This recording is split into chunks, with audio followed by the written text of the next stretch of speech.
नमस्कार इंडिया, स्वागत है आपका अपने YouTube channel MBN news network पर। खबरें वहीं जो हो सही। आइए फटाफट अंदाज में एक झलक देख लेते हैं कि हम किन किन विषयों पर आगे चर्चा करने वाले। झारखंड में भाजपा समर्थक किसानों के साथ में, वहीं केंद्र सरकार किसानों के विरुद्ध क्यों? झारखंड में मूल निवासी नाबालिग का मामला अब राष्ट्रीय बाल अधिकार संरक्षण आयोग की नज़र में। SSP से मांगा जवाब। एक बार फिर मूल निवासी बेटियों ने किया देश का नाम रोशन।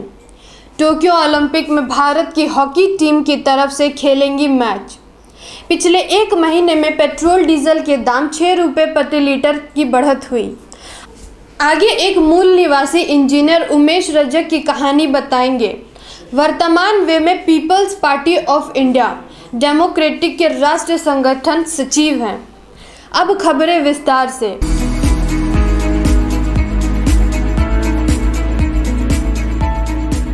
केंद्र में सरकार किसान विरोधी है, लेकिन राज्य में किसानों के ऊपर सहानुभूति क्यों? ये कैसा दोगलापन है बीजेपी का, जहां एक तरफ किसान 200 से अधिक दिनों से देश के कोने कोने से अपने घर, खेत खलिहान छोड़कर दिल्ली की सड़कों पर बैठे हुए हैं, वहां तो बीजेपी सरकार को थोड़ी भी किसानों की स्थिति से तकलीफ नहीं हो रही है। लेकिन राज्य में भाजपा के कार्यकर्ताओं ने किसान बनकर मूल निवासी सरकार हेमंत सोरेन के खिलाफ विरोध प्रदर्शन किया। इस पूरे खबर से भाजपा समर्थकों की दोगलापनी को समझने की ज़रूरत है कि वे किस तरह से किसानों के नाम पर लोगों से गंदी राजनीति कर रहे हैं। बीते शुक्रवार को किसानों के धान खरीद के बकाया भुगतान को लेकर भाजपा के समर्थकों ने पूरे राज्य में जगह जगह पर किसान बनकर खेतों में धरना प्रदर्शन दिए हैं। लेकिन पिछले 200 से अधिक दिनों तक देश के किसान दिल्ली की सड़कों पर कितने तकलीफ से जी रहे हैं, यह उनको क्यों नहीं दिखाई दे रही? क्यों नहीं दिखाई देती कि उन 500 से अधिक किसानों की शहादत?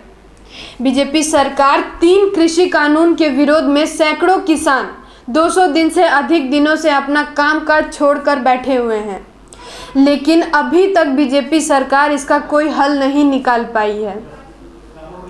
किसानों से सीधे तरीके से बात तक करने के लिए तैयार नहीं है।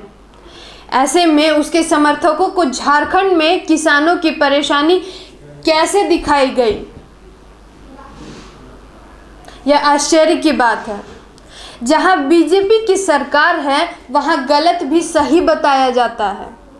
भारत में ऐसे कई बड़े राज्य हैं जहां बीजेपी का शासन है और वहां आए दिनों किसानों, मूल निवासी बहुजनों, पिछड़ों, आदिवासियों, मुस्लिम और महिलाओं के साथ अत्याचार होते रहते हैं। लेकिन किसी भी बीजेपी समर्थकों की यह हिम्मत तक नहीं होती कि वे इन पीड़ितों के साथ खड़े हों। माना कि झारखंड के किसानों को भी धान खरीद का बकाया भुगतान मिलना चाहिए और ये प्रदेश सरकार को देना भी चाहिए, लेकिन ये सवाल उठता है कि आप गैर बीजेपी शासन वाले राज्यों में किसान का साथ देते हैं, लेकिन वहीं एक भारी मात्रा में 200 से अधिक दिन से जो किसान सड़कों पर कितने बुरे हालातों से जी रहे हैं, उनके साथ आप क्यों नहीं खड़े होते हैं? क्या वे इस देश के किसान नहीं? इनकी घटिया राजनीति को सोचना पड़ेगा। हमें इन लोगों से हमेशा दूर रहने की ज़रूरत है।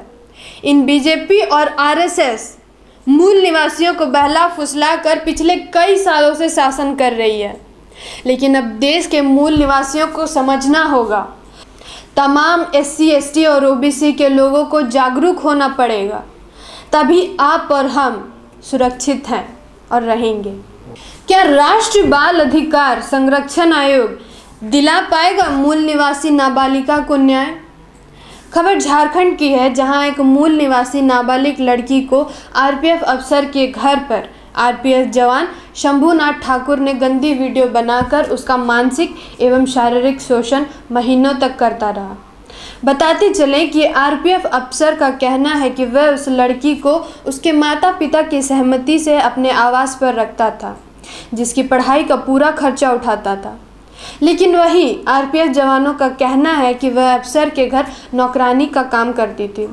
ऐसे में अफसर पर भी सवाल उठता है कि जब वह मूल निवासी बच्ची नाबालिग थी, फिर क्यों उसको नौकरानी बनाकर रखा? ऐसे में अफसर पर भी नाबालिग से बाल मजदूरी करवाने का आरोप लगता है। फिलहाल आरोपी जवान शंभूनाथ ठाकुर को निलंबित कर दिया है। बताया जा रहा है कि लिखित प्रमाण न होने की वजह से अभी तक आरोपी को गिरफ्तार नहीं किया गया। पिछले दिन रिपोर्ट के मुताबिक आरपीएफ अफसर का कहना है कि नाबालिग लड़की की मानसिक स्थिति सही नहीं है। ऐसे में अफसर खुद अपने सवालों पर घिरते नजर आ रहे हैं। अगर नाबालिग लड़की की मानसिक स्थिति सही नहीं थी तो वह अफसर कैसे नाबालिग को अपने आवास पर रखकर पढ़ाता था? और अगर वाकई में अफसर की बात सच है तो उसने क्यों नहीं अभी तक इस लड़की की कोई मेडिकल जांच करवाई? बताते चले कि शोषण होने के बाद भी बच्ची का मेडिकल जांच तक नहीं हुआ और ना ही कोई केस दर्ज कराया गया। बिना कार्रवाई के आरोपी को बर्खास्त कर दिया गया। इस खबर को राष्ट्रीय बाल अधिकार संरक्षण आयोग ने अपने संज्ञान में लेते हुए रांची एसएसपी से जवाब मांगा है। जवाब तो मांगा है, लेकिन क्या आरोपी शंभूनाथ ठाकुर को सजा मिलेगी? देश के तमाम हिस्सों से ऐसी खबरें आती रहती हैं, लेकिन सजा 1% लोगों को भी नहीं मिल पाती। आखिर क्यों? सोचिए, एक मासूम नाबालिग बच्ची कैसे कई महीनों से लगातार शारीरिक और मानसिक पीड़ा झेलती रही होगी। एक बार फिर मूल निवासी लड़कियों ने किया झारखंड का नाम रोशन। खूंटी की निक्की प्रधान तथा सिमडेगा की सलीमा अब भारतीय हॉकी टीम में। यह वाकई में मूल निवासियों के लिए बहुत ही गौरव करने वाली खबर है, जहां 2 बेटियों अपने दम पर इतने बड़े मुकाम पर पहुंची हैं। निक्की प्रधान खूंटी के एक छोटे से गांव हिसल से हैं। निक्की स्टेट लेवल में खेल चुकी हैं। निक्की अपनी खेल के बदौलत आज सरकारी नौकरी पर हैं। ये वही देश की बेटियां हैं जिन्हें एक समय इन लड़कियों को पर्दे पर रहने पर विवश करता था। हिंदू धर्म, शास्त्र इन्हें कहीं पर भी समानता का अधिकार नहीं देता था, लेकिन आज संविधान की ताकत देखिए। अगर आपके हौसलों में जान है तो आप बेखौफ उड़ान भरिए। यकीन मानिए, देश का संविधान कभी आपको गिरने नहीं देगा। वहीं दूसरी तरफ बेटी सलीमा के वजह से सिमडेगा का बड़की छापर गांव भी सुर्खियों में है। इनके पिता भी राज्य स्तरीय खिलाड़ी रह चुके हैं। पूरा इलाका उन्हें खेल की वजह से जाना जाता है। रिपोर्ट के मुताबिक गांव में लड़कियों के लिए अलग व्यवस्था नहीं थी, इसलिए सलीमा लड़कों के साथ ही खेलती थी। पैसे की कमी के कारण पिता बांस की हॉकी स्टिक बनाकर देता था। सलीमा बताती है कि परिवार के संघर्ष और अपनी मेहनत के बदौलत आज वे बुलंदियों पर हैं। बीजेपी सरकार ने पिछले 1 महीने में पेट्रोल डीजल के दामों में 6 रुपये प्रति लीटर की वृद्धि की है। वहीं गैस और सरसों तेल के दाम भी तेजी से बढ़ रहे हैं। यही नहीं, देश में प्रत्येक सामग्री, चाहे वह दवाइयाँ हो, चाहे कपड़े, अनाज हो या कोई और सामग्री हो, दाम लगातार बढ़ रहे हैं। इससे जनता में आक्रोश का माहौल है। एक तो पिछले 1.5 साल से देश में लॉकडाउन का माहौल है, जिससे सभी के कामकाज ठप पड़े हुए हैं और इस देश की स्थिति में जनता विरोधी सरकार का खाद्य सामग्रियों से लेकर सभी ज़रूरी वस्तुओं के दाम में इस तरह से वृद्धि करना कहीं ना कहीं जनता को कुएं में धकेलने का काम कर रही है। इस महंगाई से आम लोगों की कमर टूटी हुई है। देश में तानाशाह की सरकार चल रही है। लोकतंत्र को विलुप्त कर दिया गया है और जनता के अधिकार को फ्लाइंग मोड में कर दिया गया है। नरेंद्र मोदी की नेतृत्व वाली सरकार के शासनकाल में देश के शासक वर्ग ने कल्याणकारी स्वरूप को विलोपित कर व्यापारिक स्वरूप धारण कर लिया है। 15 मई से लेकर 14 जून तक के 1 माह की अवधि में पेट्रोल डीजल के दामों में 6 रुपये प्रति लीटर की वृद्धि हुई है। बीजेपी के सत्ता में आने के समय वर्ष 2013 और 2014 में अंतर्राष्ट्रीय बाजार में कच्चे तेल के दाम 46 रुपये प्रति लीटर थे। उस समय देश में पेट्रोल के दाम 70 से 80 रुपये लीटर था, लेकिन आज जब अंतर्राष्ट्रीय बाजार में कच्चे तेल की कीमत 32 रुपये प्रति लीटर है तो पेट्रोल के दाम 100 से पार कैसे हो गए। तेल हो या मोटा अनाज, दवाइयाँ हो या कपड़े, लॉकडाउन में सारे सामानों के दाम काफ़ी बढ़ा दिए गए हैं। बीजेपी सरकार ने शिक्षा व्यवस्था को पूरी तरह चौपट कर दिया। देश के अर्थव्यवस्था की रक्षा करने वाले किसानों को उलझा कर रख दिया। सामाजिक और राजनीतिक आंदोलन से जुड़ी एक खबर। अब बात करेंगे इंजीनियर उमेश रजक की। उमेश रजक ने 1996 में Bihar college of engineering Patna, जो वर्तमान में Bihar institute of technology Patna है, से मैकेनिकल इंजीनियरिंग में बीटेक की डिग्री प्राप्त की। छात्र जीवन में ही उमेश रजक तत्कालीन बहुजन आंदोलन से बहुत प्रभावित हो गए और छात्रों के बीच बहुजन आंदोलन की विचारधारा को आगे बढ़ाने के लिए अपने बहुजन यंग इंडिया नामक संगठन बनाकर छात्रों के बीच काम करना प्रारंभ किया।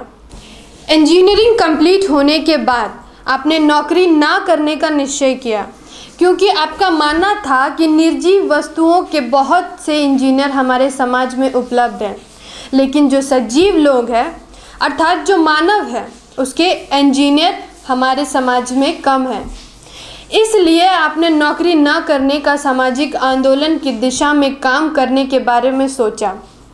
1996 से 1998 तक कई संगठनों में काम करने के उपरांत 1999 में उमेश रजक बामसेफ संगठन से जुड़े।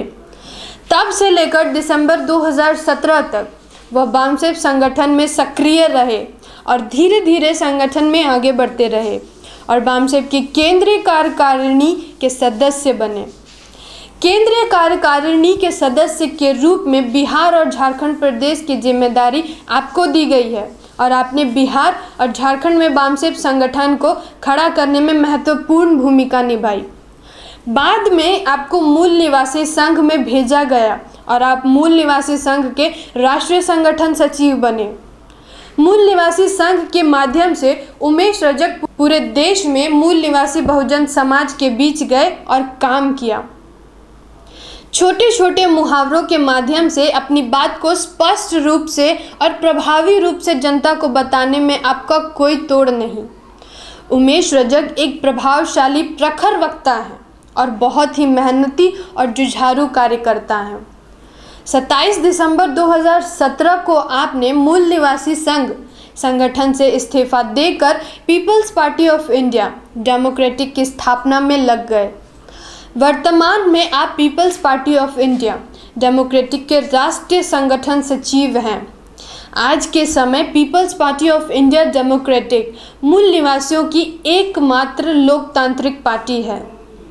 आपको MBN न्यूज़ नेटवर्क की पूरी टीम की ओर से जय भारत, जय संविधान।